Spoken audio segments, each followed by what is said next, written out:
Students, आज का जो टॉपिक है वो डॉपलर का प्रभाव है, आपेक्षीय डॉपलर प्रभाव। उसके बारे में हम पढ़ेंगे। 4 डायमेंशन में जो रिलेटिविस्टिक डॉपलर इफेक्ट है उसको किस तरीके से बताते हैं वो हम जानेंगे। तो हम इसमें ऐसा मान लेते हैं कि 2 रेफरेंस फ्रेम है एस और एस प्राइम।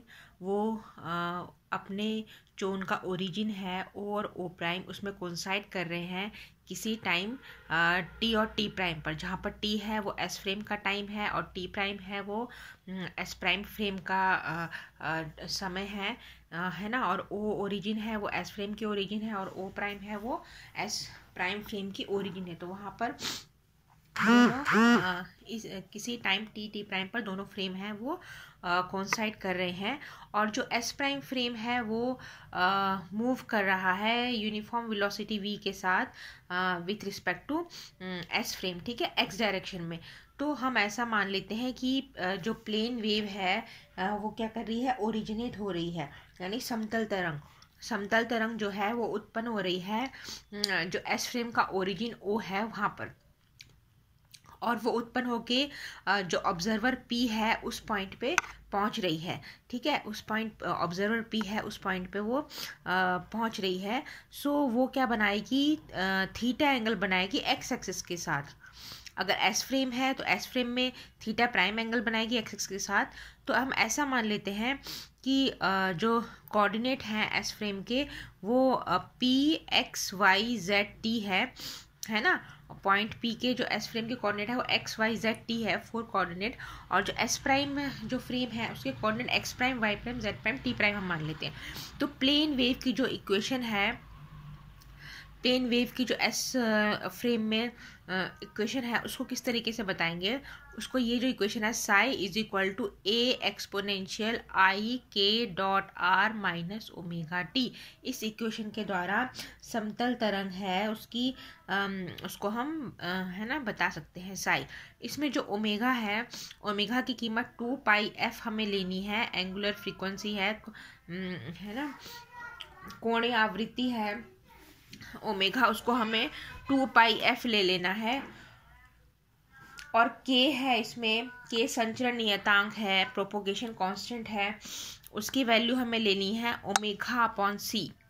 k की जो वैल्यू है वो ओमेगा अपॉन सी है और ओमेगा इसमें क्या है 2 पाई बाय लैम्डा, इसको हम क्या ले सकते हैं 2 पाई बाय लैम्डा। अब इसमें जो k डॉट आर है, k डॉट आर को आप किस तरीके से लिख सकते हो, इसको लिखा जा सकता है k डॉट आर को k एक्स कॉस थीटा। जो r है मीन्स इसमें के को क्या लिखा जा सकता है, के एक्स और के वाई के घटक के रूप में लिखा जा सकता है। उसके साथ डॉट प्रोडक्ट करना है आर इसमें क्या है कॉस थीटा और साइन थीटा का जो फॉर्म है X cos theta Y sine theta उस फॉर्म में लिया गया है। तो के डॉट आर इसमें क्या हो जाएगा, के एक्स कॉस थीटा प्लस के वाई साइन थीटा, इस तरीके से इसको लिख सकते हैं। अब इसमें हम इसको के अगर इसमें आप कॉमन निकाल लोगे तो के क्या है, के है ओमेगा अपॉन सी, के ओमेगा अपॉन सी। तो ये इक्वेशन हो जाएगी omega upon c x cos theta plus Y sine theta. तो ओमेगा इसमें क्या है, ओमेगा 2 पाई एफ अपॉन सी है, 2 पाई एफ अपॉन सी है ना। वो ये ओमेगा बाई सी हो जाएगा x cos theta plus Y sine theta. So ये के डॉट आर है उसको हम लिख सकते हैं 2 pi f upon c x cos theta plus Y sine theta. तो ये जो है ये हमें किस में रखनी है, यहाँ पर हमें लिखनी है इधर वैल्यू। तो यहाँ पर 2 पाई एफ अपॉन सी, 2 पाई एफ क्या है, ओमेगा है। तो इसमें जब आप ये रखोगे तो ओमेगा और ओमेगा इधर क्या हो जाएगा, कॉमन निकल के है ना बाहर की तरफ आ जाएगा। सो ये जो इक्वेशन है psi is equal to A exponential i k dot r minus omega t, इसको किस तरीके से लिख सकते हैं, psi is equal to A exponential I 2 pi f. देखो इसमें कॉमन आ गया क्योंकि यहाँ पर ओमेगा है वो भी 2 पाई एफ है और ये भी 2 पाई यहाँ पर एफ था तो बाहर ले लिया उसको हमने। तो ये हो जाएगा x cos theta plus Y sine theta upon सी माइनस टी, है ना। ये वैल्यू हमने रखी थी इस साइड। तो यहाँ पर ये एक्स जो साई की इक्वेशन है is equal to A exponential I 2 pi F X cos theta plus Y sine theta upon C minus T. तो ये जो इक्वेशन थी इसको हमने इस तरीके से लिख लिया है, इस फॉर्म में आ गई है। तो ये हो गई इक्वेशन नंबर 1। तो ये तो था एस फ्रेम के लिए। एस फ्रेम के लिए जो समतल तरंग है उसकी इक्वेशन को इस तरीके से लिख सकते हैं। उसी तरीके से जो एस प्राइम फ्रेम है उसमें समतल तरंग की इक्वेशन को साई प्राइम हमें लिख लेना है। So psi prime is equal to a prime exponential i two pi f prime x prime cos theta prime plus Y prime sine theta prime upon C minus d prime. अब इसमें ऐसा हमने बहुत सारी जगह पे हमने पढ़ा है कि जो एंगल है समतल तरंग का, कोण है समतल तरंग का, वो क्या रहता है, इनवेरिएंट रहता है सभी इनर्शियल फ्रेमों में। जितने भी सभी इनर्शियल फ्रेमों में जो एंगल रहता है प्लेन वेव का वो क्या रहता है, इनवेरिएंट रहता है, मतलब वो बदलता नहीं है। सो इसमें जो एंगल है ये वाला, ये जो ऊपर वाली एस फ्रेम की जो समतल तरंग की इक्वेशन है इसमें ये वाला जो एंगल है, और एस प्राइम फ्रेम की जो समतल तरंग की इक्वेशन है ये वाला जो एंगल है, ये दोनों क्या है, इक्वल है, बराबर है ना, इनवेरिएंट रहते हैं। तो उसको उसी चीज को हमने लिया है। तो यहाँ ये हो जाएगा F cos theta plus Y sine theta upon C minus T is equal to F prime x prime cos theta prime plus Y prime sine theta prime upon C minus T prime. अब इसमें हमें क्या करना है, जो Lorentz का transformation की equation थी, चार जो इक्वेशन थी लॉरेंज ट्रांसफॉर्मेशन की, एक्स वाई और जेड और टी है ना, को कोरिलेट किया था X prime Y prime Z prime T prime से। तो यहाँ पर एक्स के बदले हम क्या लिख सकते हैं, एक्स के बदले हम लिख सकते हैं gamma X prime plus beta C T prime cos theta. फिर वाई के बदले क्या लिख सकते हो, वाई प्राइम, और यहाँ पर एक्स प्राइम के बदले क्या लिखना है, सो ओके माइनस, और यहाँ पर टी क्या था, टी को हम लिख सकते थे जो फोर्थ कोऑर्डिनेट है हमारा, gamma T prime plus beta by C X prime. Lorentz transformation है ना की जो इक्वेशंस है वही इसमें हमने रख दी है।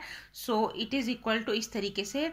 अब इसमें हमें क्या करना है, कंपेयर करने हैं जो तीनों जो कोऑर्डिनेट हैं X prime Y prime Z prime, उसको कंपेयर करने हैं। तो पहले जो एक्स प्राइम वाला है, एक्स प्राइम वाला कोऑर्डिनेट है एक्स प्राइम, वो हम कंपेयर करेंगे। सो हमें इस तरीके से मिलेगा, ये हो जाएगा f gamma cos theta, f gamma cos theta minus of f gamma beta upon सी, है ना। हमने क्या किया है, ये दोनों इक्वेशंस में से एक्स प्राइम का जो था वो हमने उसको रिलेट कर दिया है। सो इसमें जो बीटा है वो क्या है, v बाई सी है हमें पता है, और गामा भी हमें मालूम है 1/1 minus V square upon C square half, ये गामा की वैल्यू है। सो इसको इस तरीके से रिलेट कर दिया। तो एक्स प्राइम के जो कॉफिशिएंट है वो f gamma cos theta upon C minus f gamma beta upon c is equal to F prime cos theta prime upon c, इस तरीके से होगा। बस इसको सॉल्व कर दिया गया है। सी इसमें से कॉमन निकल जाएगा, हट जाएगा। सो हमें मिलेगा F gamma cos theta minus beta is equal to F prime cos theta prime. इसी तरीके से जो वाई प्राइम था, वाई प्राइम वाले कोऑर्डिनेट हैं, और टी प्राइम वाला जो कोऑर्डिनेट है टी प्राइम और वाई प्राइम, वो हमें इन दोनों में रिलेट कर देने हैं। सो हमें ये जो इक्वेशन 4 है ये आपको ध्यान रखनी है ना। सो वो हमें इस तरीके से मिलेगा। सो यहाँ पर ये देखेंगे हम, सो यहाँ पर ये है के dot are plus I omega upon C minus T, sorry ये गलत पेज आ गया है, ये है दिस वन। सो यहाँ पर ये आप देखोगे ये हो जाएगा f sine theta is equal to F prime sine theta prime. So ये था वाई प्राइम का कोऑर्डिनेट, पीछे जो इक्वेशन है उसमें हम दोनों को रिलेट कर दिया है। तो F sine theta is equal to F prime sine theta prime, और जो टी वाला जो कोऑर्डिनेट है उसको रिलेट कर दिया, तो हमें ये मिलेगा F gamma beta cos theta minus 1 is equal to F of prime. अब इसमें क्या करना है, जो इक्वेशन ये वाली जो ऊपर वाली इक्वेशन थी 5 और पीछे जो एक्स प्राइम वाली हमने कंपेयर की थी वो इक्वेशन को उससे डिवाइड कर देना है। तो हमें मिलेगा tan theta prime is equal to sine theta upon gamma cos theta minus beta. तो अब इसमें क्या करना है, जो ये इक्वेशन है इक्वेशन 6 से हमें क्या मिलेगा, f is equal to F prime gamma 1 minus beta cos theta. So इसमें ये वाली जो इक्वेशन है f is equal to F prime gamma 1 minus beta cos theta ये क्या बताती है? ये आपेक्षीय डॉपलर प्रभाव को बताती है, रिलेटिविस्टिक डॉपलर इफेक्ट को बताती है। तो इसमें हम देखेंगे जो डॉपलर का प्रभाव है, डॉपलर इफेक्ट है, वो किस पे निर्भर करता है, किस पे डिपेंड करता है? एंगल ऑफ डायरेक्शन थीटा पे डिपेंड करता है। जो एंगल ऑफ डायरेक्शन ऑफ जो वेव है वो जिस डायरेक्शन में प्रोपोगेट कर रहा है, जिस दिशा में संचरण कर रहा है, उसमें है ना डॉपलर इफेक्ट यानी उस एंगल पे डिपेंड करता है। सो इसलिए अब हम क्या करेंगे, इसके थीटा पे डिपेंड कर रहा है, तो इसके हम कुछ दो केसेस हैं वो हम देखेंगे। तो पहला केस इसमें है, ये देखो ये है पहला केस है वो है लॉन्गिट्यूडनल डॉपलर इफेक्ट, जिसे क्या कहा जाता है? लॉन्गिट्यूडनल डॉपलर इफेक्ट मीन्स अनुदैर्ध्य डॉपलर इफेक्ट। अनुदैर्ध्य डॉपलर इफेक्ट है। तो पहला इसमें लॉन्गिट्यूडनल डॉपलर इफेक्ट है, दूसरा है ट्रांसवर्स डॉपलर इफेक्ट। थीटा के कोण के आधार पर दो केसेस इसमें बन रहे हैं। तो अनुदैर्ध्य डॉपलर प्रभाव और अनुप्रस्थ डॉपलर प्रभाव। सो इसमें पहले हम ले लेते हैं लॉन्गिट्यूडनल डॉपलर इफेक्ट में दो हमें थीटा की वैल्यू लेनी है। पहले हमें थीटा को क्या रखना है? 0 रखना है। फिर थीटा को हमें क्या रखना है? पाई रखना है। तो पहले केस में जब हम थीटा को 0 रखेंगे, थीटा को आप 0 रखेंगे तो कॉस थीटा क्या हो जाता है? कॉस थीटा यहाँ पर 1 हो जाएगा। तो जो इक्वेशन थी रिलेटिविस्टिक डॉपलर इफेक्ट की, F is equal to F prime upon gamma 1 minus beta, तो कॉस 0 क्या हो जाता है? 1 हो जाता है। अब इसमें बच्चों बीटा की वैल्यू, गामा की वैल्यू क्या है? Gamma is equal to 1 upon √1 minus V square upon C square. तो नीचे गामा था तो ऊपर चला गया। और बीटा बच्चों क्या है? बीटा की वैल्यू हमें पता है v/c है, बस जो वैल्यू है वही इसमें रखनी है। इसको आप सॉल्व करोगे तो आपको इस तरीके से मिलेगा, F is equal to F prime. तो यहाँ पर ये 1 minus V upon C, 1 plus V upon सी है ना, इस तरीके से हो जाएगा। तो ये हमें ऐसे मिलेगा √1 plus v/c upon √1 minus v/c। सो इसमें हमें क्या करना है? ये देखो रिलेटिविस्टिक है, रिलेटिविस्टिक इसमें हमने कंसिडर किया है। तो आपेक्षीय में क्या होता है? जो पार्टिकल की वेलोसिटी होती है वो बहुत ही छोटी होती है लाइट के वेलोसिटी के साथ। तो जो पार्टिकल या कण है उसकी वेलोसिटी है वो लाइट से बहुत ही छोटी होती है, यानी v/c होता है वो बहुत ही स्मॉल होता है 1 से। ये रिलेटिविस्टिक इफेक्ट है। तो इसमें वही चीज़ हमें इसमें रखनी है। तो ये जो इक्वेशन थी इसको इस तरीके से लिख सकते हैं, F is equal to F prime upon 1 minus v/c raise to -12, और ये 1 माइनस v/c हाफ है ना। इस तरीके से इसको यहाँ पर लिखा जा सकता है। बस इसको सॉल्व कर देना है। -12 को हम अंदर ले लेंगे, टेलर सीरीज इसमें लगाएंगे। F is equal to F prime one minus v/2c है ना, और ये हो जाएगा 1 माइनस v/2c इस तरीके से। तो अब इसमें जो हायर ऑर्डर वाली टर्म है वो हमने क्या करनी है? नेग्लेक्ट करनी है। तो ये हो जाएगा F is equal to F prime upon 1 minus v/c। तो ये किसके लिए है? जब थीटा इज इक्वल टू 0 है। लॉन्गिट्यूडनल डॉपलर इफेक्ट में, अनुदैर्ध्य डॉपलर प्रभाव में, जब थीटा इज इक्वल टू 0 है तो जो तरंग दैर्ध्य है, फ्रीक्वेंसी है, F is equal to F prime upon 1 minus v/c, इस तरीके से इसको लिखेंगे। उसी तरीके से जो ये जब theta is equal to pi है, theta is equal to pi है तो कॉस थीटा क्या हो जाएगा? कॉस पाई हो जाएगा -1, कॉस पाई -1 हो जाएगा। तो यह हमें इक्वेशन मिलेगी F is equal to F prime upon gamma 1 plus beta. So इसको वही वैसे ही रखना है। गामा की वैल्यू इसमें रख दो, 1 अपॉन गामा क्या है? 1 upon √1 minus V square upon C square. अब बीटा क्या है? v अपॉन सी, वही चीज़ हमने रखी है। तो हमें मिलेगा F is equal to F prime √1 minus v/c upon √1 plus v/c। अब वही रिलेटिविस्टिक इफेक्ट है। तो जो पार्टिकल की वेलोसिटी है वो बहुत ही छोटी होती है लाइट की वेलोसिटी से, और v/c क्या हो जाएगा? बहुत ही छोटा है 1 से। तो ये जो इक्वेशन है ये हो जाएगी F is equal to F prime upon 1 minus v/c minus half 1 plus v/c half, इस तरीके से इसे लिख देंगे। बस इसको भी टेलर सीरीज़ के द्वारा जैसे सॉल्व कर देना है। तो इस भी हायर ऑर्डर टर्म हम नेगलेक्ट कर देंगे। तो ये हो जाएगा f is equal to F prime 1 plus V by C.